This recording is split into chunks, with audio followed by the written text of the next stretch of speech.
सबसे बड़ी गलती हमारी और आपकी, इस शरीर के नातों को अपना समझ करके बैठ जाते हैं। ये केवल यहीं तक सीमित है। शास्त्र वर्णन करते हैं, धनानि भूमौ पशवश्च गोष्ठे, नारी गृहद्वारे जनाः श्मशाने, देहे शिताया परलोक मार्गे, कर्मानुगो गच्छति जीव एकः।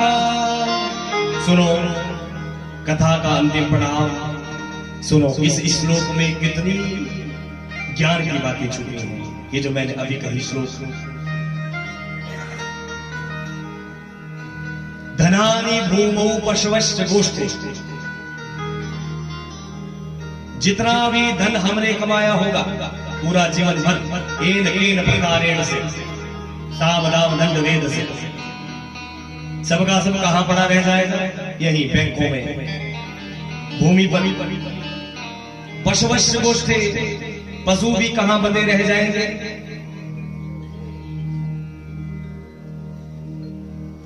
पशुशाला। नारी गृह द्वारे, जिस नारी से हम और आप इतना प्रेम करते हैं, कहां तक साथ चलती है? गृह के दरवाजे तक।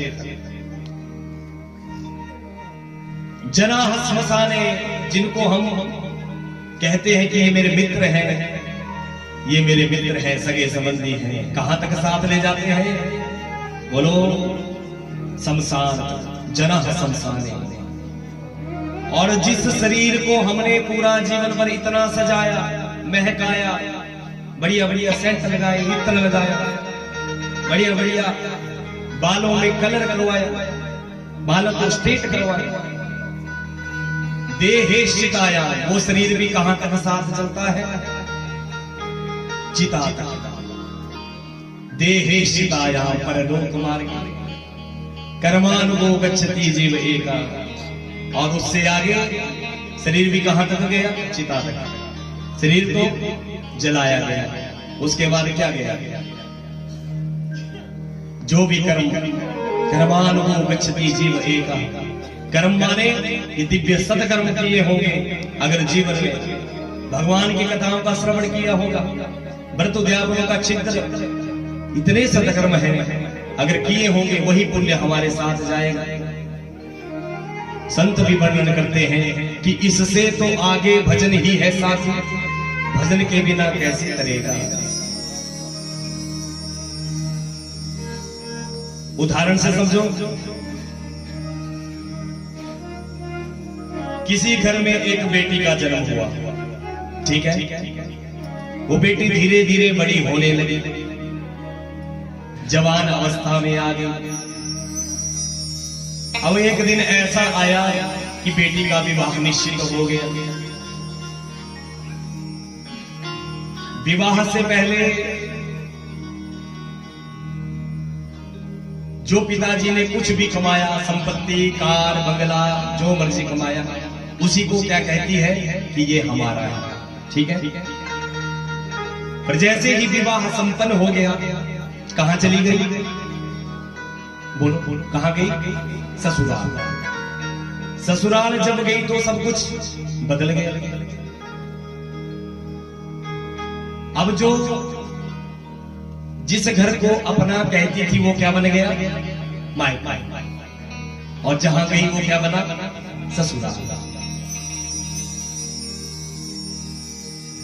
तो जिस प्रकार एक पिता अपनी बेटी के विवाह की तैयारियां करता है, तैयारियां करने के बाद जब बेटी का ब्याह कर देता है तो उस बेटी के लिए वो सब कुछ बदल जाता है। अब जो पति का है वही उस बेटी का हो जाता है। उसी प्रकार ये सारा संसार, सारा जगत जो हम देख रहे हैं, ये हमारा क्या है? बोलो, मायका, ससुराल। जगतपति कौन? सामने बैठे हैं भगवान नारायण। तो हमारे ससुराल कहां? भगवान के दरबार में। ये तो शरीर है महाराज, केवल मात्र स्त्री और पुरुष, बाकी कुछ नहीं। आत्मा, ये शरीर इसीलिए मिला है ताकि आत्मा का परमात्मा से क्या हो, मिलन होगा। कब? जब जीवन में भजन होगा। कल भी हमने श्रवण किया, इस युग के जैसा अन्य कोई युग नहीं। कल युग केवल हरि गुण गाहा, गावत नर पावहि भव थाहा। करना क्या है? देखो मैं छोटी सी बात बताऊंगा। कथाएं तो हम बहुत सुनते हैं प्रसंग, पर ज्ञान की बातें भी होनी चाहिए। नाम ही क्या है? श्रीमद् भागवत महापुराण ज्ञान यज्ञ। इसलिए इस पवित्र व्यास में से ज्ञान ही बांटा जाना चाहिए। ज्ञान, ताकि सुधार हो जाए। 100 में से 5% भी सुधार हो जाए तो कथा सफल हो जाती है। करना क्या है? जो भी हमारी दिनचर्या रहती है, जैसे प्रातः काल हम उठते हैं, माताओं का अपना काम, किसी को घर का काम, किसी को नौकरी का काम, तो जिसका जो काम है उसी काम में क्या करो। जैसे हम भोजन बना रहे हैं तो श्री कृष्ण गोविंद हरे मुरारे, हे नाथ नारायण वासुदेव। यानी कोई भी कार्य चला हो, भगवान का भजन आप किसी भी स्थिति में गुनगुना सकते हैं। और सत्य कहता हूं, अगर इस विधि से आप अपने घर में नियम लेंगे, भोजन बनाते बार ऐसे भगवान के नाम का उच्चारण होगा, तो देखना उस घर की संतान कैसी श्रेष्ठ होगी। क्योंकि शास्त्र ही कहते हैं जैसा खावे अन्न वैसा होगा मन। अब आजकल देखने को क्या मिलता है? माताएं बहनें भोजन बनाती हैं, एक तो महाराज चप्पल जाती है साथ में रसोई घर में कि महाराज ये रसोई की चप्पल है। नहीं है तो भैया चप्पल ही।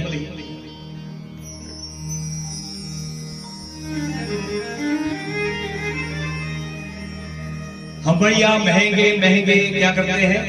वॉशरूम बना रहे हैं, उनमें महंगी महंगी टाइलें भी लगती हैं। ठीक है, अब आप महंगी महंगी टाइलें लगा रहे हैं और ये कहे कि वो वॉशरूम क्या है? स्वच्छ है। नहीं, जिसकी जो पोस्ट है उसको वही काम सस्ता है। इसलिए कहीं ऐसा नहीं शास्त्रों में कहा कि ये रसोई की चप्पल है और ये घर की, ये बाहर की। नहीं, जिसका स्थान चरणों में है उसका चरणों में ही। बोले भगवत्सल भगवान की। अब यहाँ का तो पता नहीं, हम देख ही नहीं पाते। 5 जी कहाँ लगे हैं भोजन बनाने के लिए? है तो मामा जी बना रहे हैं, क्या पता।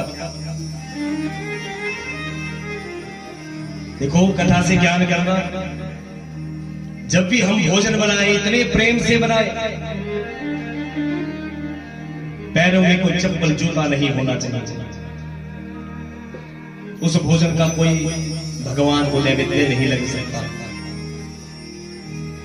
इसलिए कथा सुन करके ज्ञान करना। और जब भी हम भोजन ग्रहण करें तो एक नियम और होना चाहिए। कुछ लोग हमने ऐसे देखे, जैसे जूते पहने हैं, चप्पल पहनी है, वैसे ही महाराज खाने लग जाते हैं। अरे थोड़ा विचार करिएगा। ऐसे ऐसे प्राणी संसार में हैं जिनको एक वक्त का भोजन भी नहीं मिल रहा। साक्षात अन्नपूर्णा मैया का वास है अन्न में। इसलिए जब भी भोजन को ग्रहण करें तो पांव में जूता चप्पल इत्यादि नहीं होने चाहिए। हम और आप पश्चिमी सभ्यता में जा रहे हैं। जितने भी कार्य कर रहे हैं उनको देख के कर रहे हैं। हमारा सनातन पद्धति ऐसा कोई निर्देश नहीं करती। इसलिए कथा से ज्ञान, एक तो जब भी भोजन बनाए पांव में कोई जूता चप्पल ना हो, स्वच्छता का ध्यान होना चाहिए।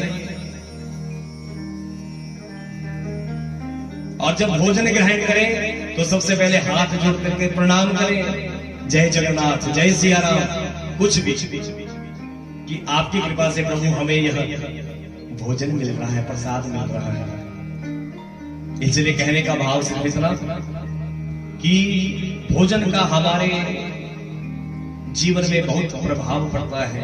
अन्न जैसा हम ग्रहण करेंगे वैसे ही मन भी होता चला जाता है, इसलिए शुद्धता होनी चाहिए। बोली भक्तवत्सल भगवान की। तो बात चली थी कि भगवान का भजन लोग कहीं सोचते हैं कहीं कहीं कि बूढ़ी अवस्था में करते होंगे भगवान का भजन। नहीं नहीं नहीं, जब आप जवानी में है तब जवानी में ही हमें हर कार्य कर लेना चाहिए। जितने भी व्रत उद्यापन है, दिव्य सत्कर्म है, तीर्थों की यात्रा है, जहां जहां भी मन करे वहां वहां जवानी में ही जाया चाहिए। बोली भक्तवत्सल भगवान की।